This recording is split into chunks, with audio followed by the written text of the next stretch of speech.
On va voir dans cette vidéo qu'est-ce que c'est que la fonction exponentielle et quelles en sont les principales propriétés de calcul. Alors, tout d'abord, définissons ce qu'est la fonction exponentielle.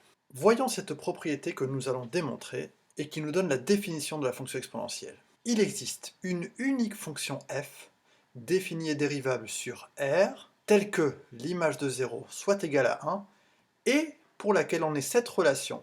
La dérivée, c'est égal à la fonction elle-même.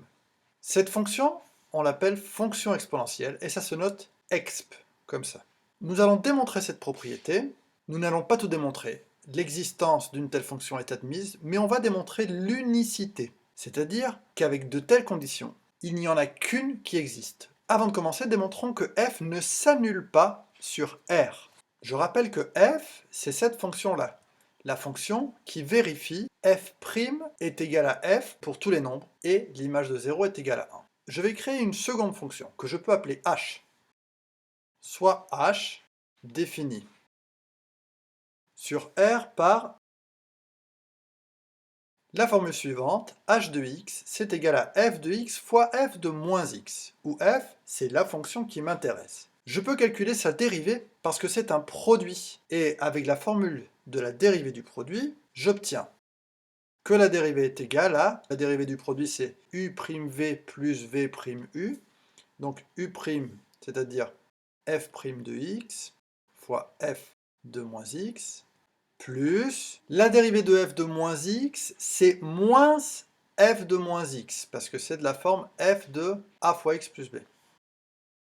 Le tout multiplié par f de x. Donc j'ai utilisé la formule u fois v' est égal à u'v plus v'u. Et maintenant j'utilise le fait que f, c'est f'. Donc partout où j'ai f', je peux remplacer par f. Donc ici qu'est-ce que j'obtiens? F de x fois f de moins x, moins f de moins x fois f de x. C'est-à-dire, ça fait 0. J'ai une fonction dont la dérivée donne 0. Je sais que les seules fonctions dont la dérivée donne 0 sont les fonctions constantes. Ceci veut dire que ma fonction h, elle est constante. Donc toutes les images pour h sont les mêmes. En particulier, elles sont toutes égales à l'image de 0, par exemple.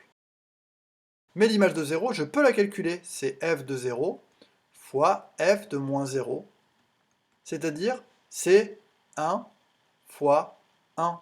Ça fait 1. Parce que je sais que f de 0 est égal à 1. Donc la première relation que je viens de démontrer, c'est que l'image d'un nombre multiplié par l'image de son opposé, c'est toujours égal à 1. F de x fois f de moins x, c'est toujours égal à 1. Et ceci oblige à ce que f ne s'annule jamais. Si jamais elle s'annulait, et que je multipliais par l'image de son opposé, j'obtiendrais 1, ce qui n'est pas possible. F ne s'annule pas sur R, car si f de x est égal à 0, on ne pourrait pas avoir f de x fois f de moins x est égal à 1. Or, on sait que ça, c'est vrai. Moralité, f ne s'annule pas sur R. Nous sommes donc prêts pour démontrer que la fonction f, elle est unique. Je vais supposer que j'ai une autre fonction g qui est dérivable sur R, elle aussi, et que pour elle aussi, l'image de 0 fasse 1, et la dérivée soit égale à g. Avec ma fonction g et ma fonction f, je vais construire une autre fonction que je peux appeler grand H, comme le quotient de ces deux fonctions, g de x sur f de x. Important, voilà pourquoi j'ai démontré avant que ma fonction ne s'annule pas sur R. Comme ça, le calcul g de x sur f de x existe. Je peux diviser par quelque chose qui n'est pas égal à 0. Qu'est-ce que j'obtiens pour le calcul de la dérivée de grand H? J'utilise la formule u sur v. La dérivée, c'est g'f moins f'g sur f au carré.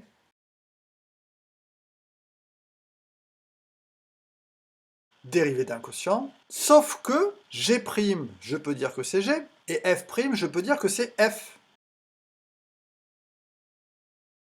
Mais en haut, j'obtiens une expression moins la même expression. C'est égal à 0. Voilà une deuxième fonction, cette fonction grand H, dont la dérivée fait 0. Ça veut dire qu'elle aussi, elle est constante. Donc pour elle aussi, toutes les images sont les mêmes. Par exemple, elles sont égales à l'image de 0. Sauf que l'image de 0, c'est quoi? C'est g de 0 sur f de 0, c'est-à-dire 1 sur 1, ça fait 1. Donc, j'ai toujours cette formule-là qui est égale à 1 tout le temps. C'est-à-dire, g de x, c'est forcément f de x. Moralité, si j'ai supposé qu'une autre fonction vérifiait les mêmes propriétés que ma fonction f, j'arrive à démontrer que cette fonction, c'est forcément f. Donc, f, c'est la seule à avoir ces deux propriétés. F est unique. Et ma démonstration est terminée.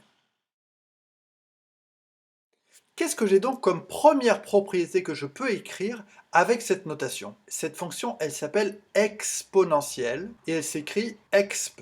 Donc, avec ces notations, je sais que l'image en 0, ça fait 1. Donc, exponentielle en 0 est égal à 1. Je sais par définition que pour tout nombre x, la dérivée en x, c'est l'image de l'exponentielle en x. Autrement dit, voilà une formule de dérivation super simple. La dérivée, c'est elle-même. Troisième propriété qu'on a démontrée dans la démonstration. Pour tous les nombres, l'exponentielle de l'opposé, exponentielle de moins x, c'est égal à 1 sur l'exponentielle de x. Ça a été démontré. Ici, regardez, j'ai réussi à démontrer que cette fonction exponentielle, le produit de f de x et de f de moins x, est égal à 1. Donc forcément, f de moins x, c'est égal à 1 divisé par ce nombre. Autrement dit, cette formule-là, importante. Autre chose que j'ai démontré, l'exponentielle ne s'annule jamais. Exponentielle x ne peut pas être égal à 0. Nous l'avons démontré dans notre démonstration aussi. Nous avons démontré que l'exponentielle ne s'annulait pas. Et on peut même en déduire que puisqu'elle ne s'annule pas, l'exponentielle, elle est forcément positive. Je sais que l'image en 0, elle fait 1. Si jamais elle était négative quelque part, il faudrait qu'elle passe par 0 pour arriver à 1. Or, ce n'est pas possible. Voilà les premières propriétés qu'on peut donner sur cette fonction exponentielle. Voyons un théorème super important avec la fonction exponentielle, c'est ce qu'on appelle la relation fonctionnelle. La relation fonctionnelle, c'est celle-ci. Pour tous les nombres réels a et b, l'exponentielle de la somme a plus b, c'est égal à exponentielle de a fois exponentielle de b. Relation super importante, d'accord? Je ne vais pas faire toutes les démonstrations dans cette vidéo. La démonstration de ce théorème, elle ressemble beaucoup à une partie de la démonstration qu'on a fait précédemment dans la vidéo. Ce théorème, il est super utile, il rend super intéressant la fonction exponentielle en termes de calcul, et elle a pour conséquence plusieurs autres formules qu'il faut connaître aussi. L'exponentielle de la différence a moins b est égale au quotient exponentielle a divisé par exponentielle de b. L'exponentielle de n fois a, qui est égal à plus a plus a plus a, et bien comme à chaque fois, chaque addition correspond à une multiplication, ben j'aurai exponentielle de a multiplié n fois, c'est-à-dire exponentielle de a puissance n.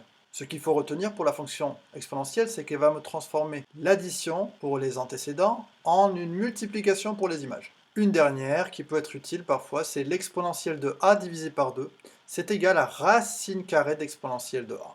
Cette deuxième conséquence me permet de générer des suites géométriques. Comme ici, j'ai quelque chose qui est du style géométrique, exponentielle a à la puissance n, c'est-à-dire un nombre à la puissance n. B, toutes ces suites qui s'écrivent comme ça va être des suites géométriques. On peut l'écrire. A est un nombre. Alors la suite de termes générales, un égale à exponentielle n fois a, c'est-à-dire u indice 1 c'est exponentielle 1 fois a, u indice 2 est égal à exponentielle 2 fois a, u indice 3 est égal à exponentielle 3 fois a, etc. Elle est géométrique, forcément. Deux premiers termes, u0 c'est exponentielle 0 fois, donc exponentielle 0, c'est-à-dire 1, et de raison exponentielle a. Et je rappelle que ça vient du fait que, d'après ma propriété, cette formule, un, c'est forcément égal à exponentielle de a à la puissance n. Les propriétés importantes en termes de calcul, on vient de les voir. Une dernière chose, en termes de notation, le nombre exponentielle 1, l'image de 1, il se note e. La calculatrice, elle connaît ce nombre. Hein. D'ailleurs, si vous le demandez combien ça fait exponentielle 1 ou e puissance 1, elle va vous dire que ça fait environ 2,718. Et si je prends cette formule maintenant, et que pour a je mets 1, qu'est-ce que j'obtiens?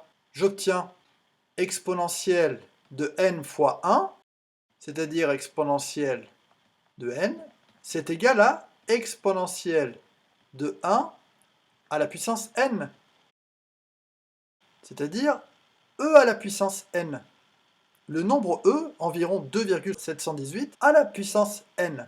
En fait, la fonction exponentielle, elle se comporte tout à fait comme les puissances que vous avez travaillées depuis le collège. Quand j'ai le produit de deux puissances d'un même nombre, je peux dire que c'est la puissance de l'addition. Quand j'ai le quotient de deux puissances d'un même nombre, je peux dire que c'est la puissance de la soustraction, etc.